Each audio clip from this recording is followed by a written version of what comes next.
The night was foggy and the streets of London were shrouded in a veil of mystery.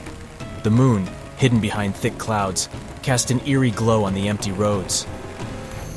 In the distance, the sound of horses' hooves echoed through the city, and the creaking of wooden carts can be heard from time to time. It was a night unlike any other, and one that would prove to be fateful for those who would soon cross paths with the mysterious figure known only as the detective.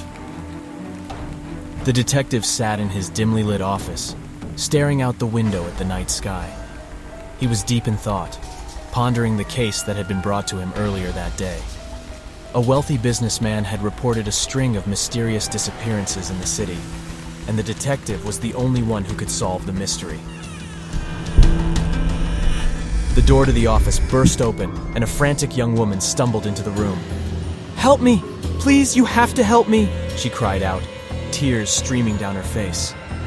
The detective stood up and approached the woman, who was now trembling with fear. "Calm down," he said in a soothing voice. "What's wrong?" "It's my sister," the woman sobbed.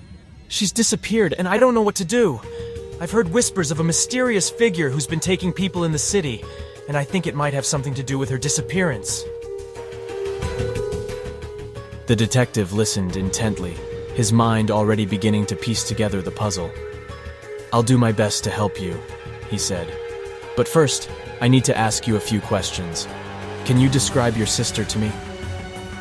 The woman tried to calm herself and began to describe her sister in detail. The detective listened intently, taking notes as she spoke. He could already see the similarities between her sister's disappearance and the other cases that had been brought to his attention. "I'll start my investigation immediately," the detective said as he walked to the door. "Stay here, and I'll be back as soon as I can with more information." The detective stepped out into the night, determined to solve the mystery of the disappearing citizens of London.